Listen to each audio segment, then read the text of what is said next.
Hello friend, आपका स्वागत है आपके अपने YouTube channel YK math and science classes में। आज हम आपके लिए लाए हैं भारतीय संविधान में बात करेंगे। तो भारतीय संविधान की देखेंगे तो अभी तक जितने भी राष्ट्रपति बने हैं उन सबका ट्रिक पढ़ेंगे। उनके बाद देखिएगा राष्ट्रपति का वेतन भत्ता कितना होता है वो सभी पढ़ेंगे। उसके बाद राष्ट्रपति जितना आपका कर्तव्य है, पिछले वीडियो आपको कर्तव्य, पिछले वीडियो क्या होते थे, राष्ट्रपति के पद, उसकी योग्यता, उसके निर्वाचन मंडल में कौन कौन भाग लेता है, उसका चुनाव कैसे होता है, उस पर अगर कोई राष्ट्रपति गलत काम करते हैं, संविधान के विरुद्ध काम करते हैं, उसको किस प्रक्रिया द्वारा हटाया जाएगा, वो सभी पिछले वीडियो पढ़े थे। आज हम देखेंगे एक ट्रिक जो होगा, आज तक जो 14वें राष्ट्रपति बने हैं वर्तमान में, वो सभी एक ही ट्रिक में आपका पूरा आ जाएगा। वो आपका ट्रिक अंत में देखेंगे, ट्रिक के पूरा डिटेल। लेकिन सबसे पहले ट्रिक आपको बता देते हैं। राजा राधा जाकर गिरी, ठीक है, राजा राधा जाकर गिरी अली नील के जाल में, अली नील के जाल में वे शंकर नारायण एवं काली देवी के मुख में राम, वे शंकर नारायण एवं काली देवी के मुख में राम। तो इसका हम देखेंगे अंत में। उससे पहले हम देखेंगे राष्ट्रपति का क्या कार्य क्या है, उनके पास क्या क्या शक्तियां हैं, उनका वेतन कितना होता है, उनको क्या क्या सुविधा मिलता है, वो सभी देखेंगे आगे। देखेंगे राष्ट्रपति की शक्ति और क्या इनके कार्य, इनके पास बहुत सी शक्तियां हैं, तो वो सभी हम देखेंगे आज के वीडियो में। तो सबसे पहले हम देखेंगे क्या बताया था, अनुच्छेद 53 कहता है कि राष्ट्रपति की शक्ति और जो इसका कार्य का वर्णन किसमें, अनुच्छेद 53 में। अब हम देखेंगे कार्यपालिका शक्ति, देखेंगे विभिन्न प्रकार की शक्तियां हम सब देखेंगे। अनुच्छेद 74 के अनुसार प्रधानमंत्री की नियुक्ति कौन करता है, नियुक्ति संबंधी कार्य देखेगा। तो प्रधानमंत्री की नियुक्ति कौन करते हैं, राष्ट्रपति करते हैं। याद रखना, प्रधानमंत्री की नियुक्ति कौन करते हैं, राष्ट्रपति करते हैं। और उसके बाद जो भी मंत्री होगा, वित्त मंत्री, रक्षा मंत्री, गृह मंत्री, वो सभी मंत्री मंडल का भी नियुक्ति कौन करेंगे, राष्ट्रपति करेंगे। लेकिन किसके, प्रधानमंत्री के सिफारिश पर। याद रखना है, प्रधानमंत्री के सिफारिश पर केंद्रीय मंत्री, जो और भी मंत्री होगा, वो सभी का नियुक्ति कौन करेंगे, राष्ट्रपति ही करेंगे। और फिर आगे हम देखेंगे सुप्रीम कोर्ट के जो हो गए मुख्य न्यायाधीश और हाई कोर्ट के भी मुख्य न्यायाधीश, सुप्रीम कोर्ट और हाई कोर्ट के जो मुख्य न्यायाधीश होगी, इसकी भी नियुक्ति कौन करते हैं, आपका राष्ट्रपति। अब फिर हम देखेंगे बहुत से और आयोग, देखिए पिछड़ा वर्ग आयोग, यूपीएससी का जो अध्यक्ष हो गए, जितना आयोग है वो अधिकतर आपका क्या होगा, सबकी नियुक्ति कौन करता है, हम देखेंगे आपका राष्ट्रपति करते हैं। महान्यायवादी देखेंगे तो उसकी भी नियुक्ति कौन करते हैं, राष्ट्रपति करते हैं। वो देखिए मुख्य चुनाव आयुक्त या अन्य चुनाव आयुक्त, ये सभी की नियुक्ति कौन करते हैं, राष्ट्रपति करते हैं। ये होगा इनके नियुक्ति संबंधी अधिकार, यानी बहुत का क्या नियुक्ति कौन करते हैं, आप देखते हैं विधायी शक्तियां। तो ये देखेंगे ये शक्तियां क्या होता है, तो बहुत सी इसमें देखिएगा आप, सांसद के कोई भी सदन उसको आहूत करने का सत्रावसन, अभिभाषण और भंग, लोकसभा जो होगा भंग करने की शक्ति किसके पास होती है, राष्ट्रपति के पास होती है। आहूत करने का, सत्रावसन, अभिभाषण और भंग करने की शक्ति किसके पास होती है, तो कहेंगे राष्ट्रपति के पास होती है। ये सभी अधिकार है। अब हम देखेंगे इसी में कोई भी, हम जानते हैं भारतीय संसद के 3 प्रमुख अंग है, कौन कौन, आपका राष्ट्रपति, लोकसभा और राज्यसभा। याद रखना, भारतीय संसद के 3 अंग हैं। तो यहाँ पर हम देखेंगे कोई भी कानून तभी मान्य होगा जब उसमें राष्ट्रपति का सिग्नेचर होगा। ये भी एक विधायक शक्ति मान्य होगा। कोई भी कानून बन के तैयार होता है तो उस पर क्या होगा, आपका राष्ट्रपति का सिग्नेचर होना चाहिए। कुछ कानून ऐसे भी होते हैं जिस पर पूर्व सिग्नेचर, मतलब क्या, बहुत से देखिएगा क्या होगा, लोकसभा में पास करके राज्यसभा जाएगा, राज्यसभा पास करेगा तो क्या होगा, फिर कहाँ जाएगा, तब राष्ट्रपति के पास जाएगा। लेकिन कुछ ऐसे भी होते हैं जिसमें पूर्व राष्ट्रपति का पहले सहमति लेना पड़ता है, तो वो सभी देखिएगा और भी बहुत से आएंगे। तो यहाँ पर देखिए विधायी शक्ति देख लिया आपका। अब 123 अनुच्छेद कहता अध्यादेश। ये अध्यादेश क्या होता है, एक तरह से ये भी कानून है, लेकिन ये कब होता है वो देखिए, अनुच्छेद 123 याद रखिएगा, अध्यादेश है। मतलब जब क्या होता है, लोकसभा या राज्यसभा दोनों कह सकते हैं, दोनों का अगर अधिवेशन नहीं होता है बहुत दिनों से, तो उस समय में क्या होता है आपका कोई भी कानून क्या होता है, राष्ट्रपति अपने से जारी कर देता, उसी को हम कहते हैं क्या, अध्यादेश। ये अनुच्छेद कितने में आपका, अनुच्छेद 123 से संबंधित है अध्यादेश।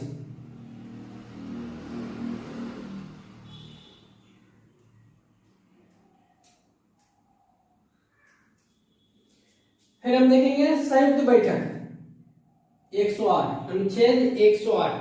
संयुक्त बैठक मतलब क्या होगा, लोकसभा और राज्यसभा का याद रखना है। संयुक्त बैठक कौन बुलवाते हैं, तो राष्ट्रपति बुलाते हैं, लेकिन अध्यक्षता राष्ट्रपति नहीं करते हैं, अध्यक्षता कौन करते हैं, लोकसभा अध्यक्ष। याद रखना है, सांसद के संयुक्त अधिवेशन का प्रावधान किसमें, अनुच्छेद 108 में है। कौन बुलवाता है, तो राष्ट्रपति बुलवाता है। अध्यक्षता कौन करते हैं, तो लोकसभा अध्यक्ष इसका करते हैं। अब आप देखिए ये कब बुलाया जा सकता है ना, तो ये अलग से भी पढ़ेंगे।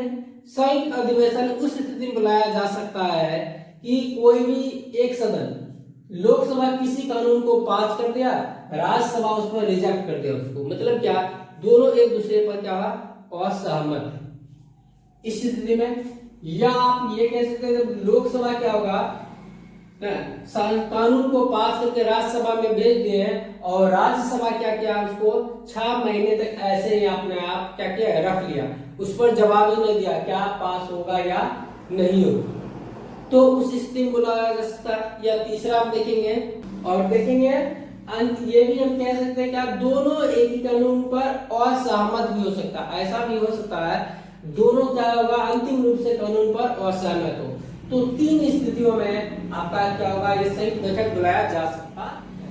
आगे हम देखेंगे वित्तीय शक्ति। वित्तीय शक्ति देखेंगे आपका, इसमें आप पढ़ेंगे धान्य विधेयक अनुच्छेद 110। ये सभी अनुच्छेद याद रखिएगा, अनुच्छेद 110 धान्य विधेयक। अब देखिए धान्य विधेयक लोकसभा में प्रस्तुत किया जाता होगा, याद रखना, धान्य विधेयक किसमें, लोकसभा में प्रस्तुत किया जाता है। वो डिटेल जब लोकसभा पढ़ेंगे तो भी पढ़ेंगे। बजट 112 अनुच्छेद, बजट क्या है 112, इसको प्रस्तुत कौन करते हैं, तो याद रखना है वित्त मंत्री। वित्त मंत्री राष्ट्रपति के एक तरह से रूप में काम करेगा, लेकिन राष्ट्रपति सब काम करते नहीं, कुछ काम करवाते हैं, तो वित्त मंत्री क्या करेंगे, बजट को प्रस्तुत करेंगे प्रत्येक साल। ये अनुच्छेद आपका 112 कहता है। फिर देखिएगा आकस्मिकता निधि में जो आपका 267 अनुच्छेद है, इसमें जो होगा आपका किसी अचानक में अगर भूकंप कुछ भी आपदा होती है, उस समय इस निधि में जो संचित रुपया है, जो भी होगा इसमें जमा आपका फंड है, उसका उपयोग कर सकते हैं, राष्ट्रपति कर सकते हैं अपने अनुसार। फिर हम देखेंगे न्यायिक शक्ति। न्यायिक शक्ति देखिएगा तो जो अनुच्छेद 72 क्या कहता है, क्षमादान या लघुकरण बहुत भी होता है। देखिए मतलब जो अनुच्छेद 72 कहता है, यदि किसी व्यक्ति को सजा कम करवाना होगा या फांसी की सजा रुकवाना होगा, तो वो राष्ट्रपति के पास क्या कर सकते हैं, आवेदन दे सकते हैं ना राष्ट्रपति के पास। तो ये अनुच्छेद आपका 72 का राष्ट्रपति उसकी क्या कर सकते हैं, मृत्यु दंड को क्या करेंगे, किसी क्या करेंगे, क्षमा कर सकते हैं, या उसका अगर मानते 5 वर्ष की सजा, उसको 2 वर्ष की सजा। ये सभी आपका न्यायिक शक्ति हो जाएगा अनुच्छेद 72 में, कि क्या कर सकता है, राष्ट्रपति किसी को क्षमादान कर सकते हैं। और इसी में देखेंगे अनुच्छेद 143। 143 क्या कहता है, सुप्रीम कोर्ट से सलाह ले सकते। सुप्रीम कोर्ट जो है आपका, उसमें मुख्य न्यायाधीश जो भी है, उसकी नियुक्ति तो हम जानते हैं राष्ट्रपति करते हैं, उससे ये सलाह ले सकते हैं, लेकिन मानने के लिए बाध्य नहीं है। मानने के लिए बाध्य नहीं है, माने या ना माने वो राष्ट्रपति पर निर्भर है, लेकिन सुप्रीम कोर्ट से ये सलाह ले सकता है। ये अनुच्छेद आपका 143 कहता है। अब सैन्य शक्ति देखिएगा तो तीनों सेनाओं का प्रमुख कौन होता है, अलग अलग होता है, लेकिन उन तीनों सेनाओं के जो अध्यक्ष के रूप में हम बात करेंगे, तो नया एक पद आया है, देखेंगे CDS। तो यहां से देखिए क्या होगा आपका, 3 सेना कौन आपका, जल, थल और वायु। इन तीनों का अभी नया देखिएगा CDS एक पद बना, CDS पद बना। सर्वोच्च सेना, भारत का सर्वोच्च सेना कौन कहेगा, तो राष्ट्रपति सेना सर्वोच्च सेनापति कौन होता है? राष्ट्रपति होते हैं। यहाँ पर देखिएगा इसके बाद सीडीएस के बाद आएगा आपका रक्षा मंत्री, और रक्षा मंत्री के बाद राष्ट्रपति। लेकिन तीनों सेनाओं का प्रमुख मेन हेड कौन होता है? आपका राष्ट्रपति होता है। अभी नया एक पद बना सीडीएस, तो तीनों सेनाओं का ये होता है, लेकिन सर्वोच्च सेनापति राष्ट्रपति होगा, इस चीज को याद रखना है। फिर राजनैतिक शक्ति देखिएगा, तो दूसरे देशों के साथ यदि कोई समझौता होता है तो उसमें क्या होगा? किसके सिग्नेचर से होगा? राष्ट्रपति के सिग्नेचर से, राष्ट्रपति के नाम से ही होगा। किसी दूसरे देश के साथ कोई भी समझौता है, कुछ भी होता है, शांति कुछ भी, वो सभी आपका आ जाएगा किसके नाम पर होगा? तो राष्ट्रपति के ही नाम पर होगा, प्रधानमंत्री के नाम पर नहीं होगा। आगे हम देखेंगे आपात शक्ति। तो ये देखिएगा, ये 3 प्रकार अनुच्छेद आपका 3 इसमें है, 352, 56 और 360। ये देखिए राष्ट्रीय आपात,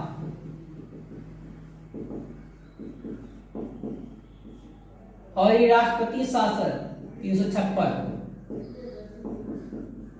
और 360 वित्तीय आपात। ध्यान देना आपको, तीनों हम समझे।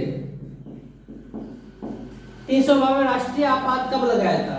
जब कोई बाहरी आक्रमण होता है, युद्ध के समय में जब कोई बाहरी आक्रमण होता है, या आपका सशस्त्र विद्रोह हो जाता है, किसी क्षेत्र में विद्रोह हो जाता है, उस स्थिति में राष्ट्रीय आपात लगाया जाता है। अभी तक ये 3 बार लगाया, बात हम करेंगे तो 1961 जो कि भारत और चीन का युद्ध हुआ था, फिर 1971 भारत पाक, और फिर 1975 ये हम बात करेंगे तो ये हुआ था हमारे आंतरिक कलह के कारण। तो देखिए 1978 44वां संशोधन 1978 में क्या किया गया था? जो हुआ था वहां पर क्या लोकल, यहाँ पर जो था अशांति हम कह सकते हैं ना, आंतरिक और कलह, उसको किससे बदल दिया गया? कौन सा शब्द है? सशस्त्र विद्रोह से बदल दिया गया है। तो ये देख लीजिएगा, अभी तक 3 बार लगा। राष्ट्रपति शासन क्या था? जब किसी स्टेट में वहां का गवर्नमेंट क्या था, असफल हो जाता है सही से, मतलब उस समय विद्रोह में असफल हो जाता है वहां पर शासन तंत्र, तो उस स्थिति में राष्ट्रपति शासन वहां लगाया था। ये तो लगता ही रहता है। और फिर देखेंगे अनुच्छेद आपका 360 वित्तीय आपात। तो वित्तीय आपात ये भारत में देखिए अभी तक एक बार भी लगा नहीं है, इसको याद रखना है। तीनों अनुच्छेद 352 आपका क्या? राष्ट्रीय आपात 1961 से 1971, 1975 आपका 3 बार, 356 आपका राष्ट्रपति शासन, 360 है वित्तीय आपात। अब हम देखेंगे वीटो शक्ति। वीटो शक्ति देखिएगा, वीटो शक्ति है क्या? अगर मानते कोई कानून बनता है, क्या होता है? लोकसभा राज्यसभा पारित करता है, राष्ट्रपति उस पर सिग्नेचर करके क्या करते हैं? पास कर देते हैं या रिजेक्ट कर देते हैं। 2 चीज करते हैं, या तो उसको पास कर देते हैं या वो रिजेक्ट कर देते हैं। ये वीटो शक्ति क्या है? ये इसको जेबी शक्ति कह सकते हैं। देखिए जेबी पॉकेट, पॉकेट कहिए, जेबी मतलब पॉकेट में रख लेना। मतलब क्या करेंगे? दोनों सदन उसको किसी कानून को पास करके भेज दिया आगे, तो ये क्या करेंगे? उस कानून को ना ही रिजेक्ट करेंगे ना ही एक्सेप्ट करेंगे, और उसको क्या करेंगे? जेबी में पॉकेट में रख लेंगे, उसको आराम से जितना दिन के लिए माने उसको छोड़ देंगे। तो समझ जाएंगे, यही इनके पास वीटो शक्ति है, जो अपने अनुसार हम रख सकते हैं। ये कितना दिन के लिए रख सकते हैं, कोई दिक्कत नहीं है।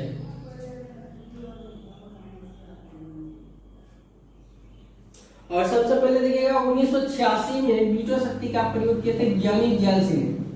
ज्ञानी जैल सिंह ये था डाक अधिनियम संशोधन था, उससे संबंधित बिल था।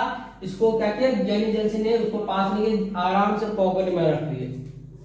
अब हम देखेंगे स्व विवेक की शक्ति। बहुत से देखिए क्या खुद राष्ट्रपति नहीं करते, किसी न किसी के द्वारा करते हैं या किसी के परामर्श से करते हैं। अब स्व विवेक, अपने विवेक के अनुसार काम करेंगे। कैसे? अब देखिए हम जानते हैं भारत में किस पार्टी की सरकार बने, तो वो तो जिसका बहुमत अगर हो जाता मतलब 50% ज्यादा, तो देखिए 500 कितना था? 43, उसमें 273, और 2 जानते हैं राष्ट्रपति मनोनीत है ना, यानी 273। इसका हम बात करेंगे आधा से ज्यादा 273 जिनकी हो जाती है उनका सरकार बनना फिक्स हो जाता है।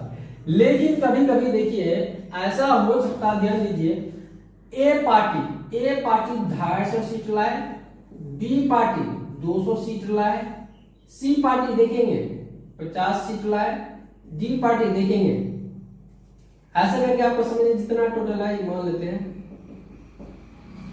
250 जितना आप देख लेते हैं 3 2 500 545 ले आगे। तो देखिए ये यहाँ पर क्या है, अब यहाँ पर क्या होगा पार्टी किसकी, देखिए 273 चाहिए सरकार बनाने के लिए, वहां पर तो किसी पार्टी को नहीं यहाँ पर हुआ, तो इस स्थिति में क्या करेंगे राष्ट्रपति किसी पार्टी को, चाहे आप राष्ट्रपति जी किसी को जाकर बना सकते हैं, लेकिन समानता होता क्या, जिनकी चीज ज्यादा होता उनको क्या कहता ऑफर दिया जाता, मतलब उनके पार्टी की किसी को भी प्रधानमंत्री बना देते हैं। लेकिन देखिए अगर राष्ट्रपति चाहेंगे तो आप आराम से इसको भी प्रधानमंत्री या ये 3 वाला को भी प्रधानमंत्री बना सकते हैं, ये राष्ट्रपति के विवेक पर बना। लेकिन ये इनको देंगे 30 दिन का टाइम देंगे, 30 दिन का टाइम देंगे, बना दिया प्रधानमंत्री 30 दिन का टाइम देंगे, कहेंगे आप क्या कीजिए हमको 273 जो सांसद है उसको हमको लाके हाजिर कीजिए, मतलब वो आपके सपोर्ट में, तो आराम से आप इसको भी बना सकते हैं, ऐसा नहीं कि इसी पर ना। तो वो गठबंधन करके क्या करेगा, उतना अगर पूरा 30 दिन के अंदर ठीक है, नहीं तो उसको प्रधानमंत्री पद से फिर हटना पड़ेगा। इस चीज को समझ के रखिए। तो ये आपका होगा स्व विवेक की शक्ति होता है, मतलब अपने विवेक के अनुसार राष्ट्रपति इसमें काम कर सकते हैं जब किसी को पूर्ण बहुमत नहीं मिले तब। आगे हम देखेंगे सांसद के मनोनयन संबंधी। तो देखिएगा लोकसभा में अंगन भारतीय समूह के 2 सदस्यों की नियुक्ति राष्ट्रपति, याद रखना लोकसभा में 2 सदस्य अनुच्छेद 331 कहता है, और राज्यसभा में बात करेंगे तो यहाँ पर आपका 12 सदस्य। राज्यसभा को देखिएगा कला साहित्य विज्ञान पत्रिका है या किसी विशेष क्षेत्र में जब वो महारत हासिल तो उन्हीं को कर सकते हैं, और ये अनुच्छेद 80 का 3 कहता है कि राज्यसभा में राष्ट्रपति 12 सदस्य को मनोनीत कर सकते हैं, लोकसभा में कितने 2, ये दोनों भी क्वेश्चन बार बार पूछा जाता है। अब हम देखेंगे राष्ट्रपति संबंधी जो होगा, राष्ट्रपति संबंधी आपका उनका वेतन क्या है, उनकी जो होगा आपका वेतन और भत्ता, वो सब देखते हैं। अब हम देखेंगे राष्ट्रपति के वेतन। तो देखिए राष्ट्रपति का जो वेतन होता है वो 5 लाख प्रति महीना होता है। वेतन कितना होता है 5 लाख प्रति महीना होता है।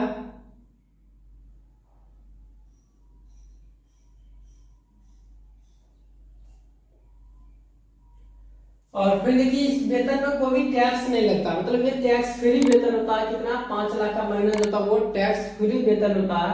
और इसको निःशुल्क अलावा देखिएगा निःशुल्क आवास भत्ता ये सभी मिलता है राष्ट्रपति को, याद रखना निःशुल्क आवास और भत्ता। पेंशन देखिएगा 9 लाख प्रति वर्ष, पेंशन कितना 9 लाख प्रति वर्ष है। उसके बाद देखिएगा यहाँ पर आपका ये इनके जो है जब ये अपने पद पे रहेंगे तब तक ना इनके वेतन में कटौती किया जा सकता है, ना ही भत्ता में कटौती किया जा सकता है, इस चीज को याद रखना है। तो अब हम देखेंगे भारत में अभी तक कुल मिलाकर जो 14 राष्ट्रपति बने हैं, एक ऐसा ट्रिक में पढ़ेंगे जिसके आज के बाद आपको कहीं भी कोई भी राष्ट्रपति में कोई दिक्कत नहीं होगा। तो देखिए ट्रिक क्या है, राधा राजा जाकर गिरी, राधा राजा जाकर गिरी अली नील के जाल में, अली नील के जाल में, राधा राजा जाकर गिरी अली नील के जाल में, वे शंकर नारायण काली देवी के मुख में राम, एवं में बीच में सुधार लेकर दिए ना, वे शंकर नारायण एवं काली देवी के मुख में राम। इस ट्रिक को आप 2-4 बार रटा लगाइएगा तो आपको याद हो जाएगा। अब हम देखेंगे तो बताते हैं आपका राष्ट्रपति का नाम। तो सबसे पहले देखिए आपका राज क्या हो जाएगा, सॉरी राजा होगा, सॉरी पहले क्या होता है राजा राधा, राजा राधा राजा राजा राधा जाकर गिरी अली नील के जाल में, वे शंकर नारायण एवं काली देवी के मुख में राम। अब देखिए सबसे पहले हो जाएगा आपका राजेंद्र प्रसाद, भारत के प्रथम राष्ट्रपति राजेंद्र प्रसाद जी जो 2 बार है, याद रखना है ये 2 बार राष्ट्रपति रहे थे। फिर देखिएगा राधा कृष्णन, सर्वपल्ली राधाकृष्णन, सर्वपल्ली राधाकृष्णन ये दूसरे राष्ट्रपति रहे, और ये 2 बार उपराष्ट्रपति, जब तक राजेंद्र प्रसाद जी राष्ट्रपति थे तब तक के उपराष्ट्रपति थे, उनके बाद ये राष्ट्रपति बने। तो याद रखना 2 बार राष्ट्रपति उपराष्ट्रपति और 1 बार राष्ट्रपति रहने वाले राधा कृष्णन है। जाकर देखिएगा जाकिर हुसैन, तीसरा कौन हो जाएगा आपका, जाकिर हुसैन हो जाएगा। तीसरे राष्ट्रपति कौन हो जाएंगे, जाकिर हुसैन हो जाएंगे, जो आपका प्रथम मुस्लिम राष्ट्रपति भी कह सकते हैं। फिर देखिए गिरी, बीबी गिरी, आपको बताया गया था इसके बारे में, ये चौथे राष्ट्रपति है। और इसके बारे में क्या बताए थे, ये दूसरे चरण के काउंटिंग में विजय हुए थे। वो काउंटिंग क्या होता है वो पिछले वीडियो में देख लीजिएगा। फिर अली देखिएगा, फखरुद्दीन अहमद अली, फखरुद्दीन अहमद अली। भारत के 5वें राष्ट्रपति कौन थे, फखरुद्दीन अहमद अली थे। और फिर देखिएगा नीलम संजीव रेड्डी, नीलम संजीव रेड्डी। और ये एकमात्र ऐसे राष्ट्रपति है जो क्या हुए, इसको पहले चुनाव में तो हार गए, लेकिन दूसरी बार ये पुनः निर्विरोध, मतलब इनके विरोध में कोई निर्विरोध चुनाव जीतने वाले प्रथम कहेंगे आपका नीलम संजीव रेड्डी। के आपका साइलेंट है, जाल हो गया जैल सिंह, जैल सिंह, ज्ञानी जैल सिंह, जाल क्या आपका ज्ञानी जैल सिंह में फिर साइलेंट हो जाएगा। और वे हो गया वेंकट रमन, देख लीजिएगा वेंकट रमन। देखिए संकल आपका हो गया संकल दयाल शर्मा, संकल दयाल शर्मा। इस तरह से आप आराम से क्या कर सकते हैं, 9वें राष्ट्रपति हो गया नारायण, देखिएगा के आर नारायण, के आर नारायण। एवं साइलेंट कर देते हैं काली, कलाम, काली देखिए कलाम, तो कौन हो जाएगा, अब्दुल कलाम आजाद, अब्दुल कलाम आजाद।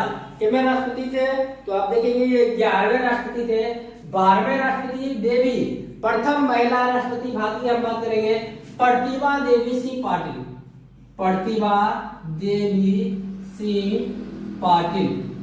ये कितने राष्ट्रपति थे, तो 12वें राष्ट्रपति थे। और प्रतिभा देवी सिंह पाटिल भारत के प्रथम महिला राष्ट्रपति प्रतिभा देवी सिंह पाटिल थे।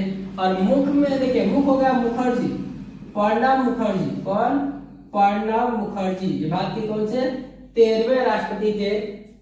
और हम बात करें वर्तमान में जो भारत के 14वें राष्ट्रपति है राम, ये में साइलेंट है, रामनाथ कोविंद। तो हम देखें एक ही ट्रिक में आपका पूरा आ गया, राजा राधा जाकर गिरी अली नील के जाल में। क्या, राजा राधा जाकर गिरी अली नील के जाल में, वे शंकर नारायण एवं काली देवी के मुख में राम। ये सभी एक ही ट्रिक में आपका बात किया। अभी तक कुल 14 राष्ट्रपति है आपका आ जाता है। तो इस तरह से हम राष्ट्रपति के 2 वीडियो देखे। पिछले वीडियो में आपको बताए थे राष्ट्रपति से संबंधित उसका चुनाव कैसे होता है, उसके लिए क्या योग्यता और उस चुनाव के उसमें मतदान देने का अधिकार किन के पास है, जितना है वो पहले वीडियो में बताया था। आज हम वीडियो पढ़े वो आपको वीडियो देखेंगे, तो दोनों वीडियो यदि आप देख लेते हैं आज के बाद इस संविधान में बहुत से टॉपिक में आपको समझने में आसानी होगी और कोई भी क्वेश्चन छूटेगा ही नहीं। तो यदि आपको वीडियो पसंद है तो हमारे चैनल को लाइक शेयर और सब्सक्राइब जरूर करें। धन्यवाद।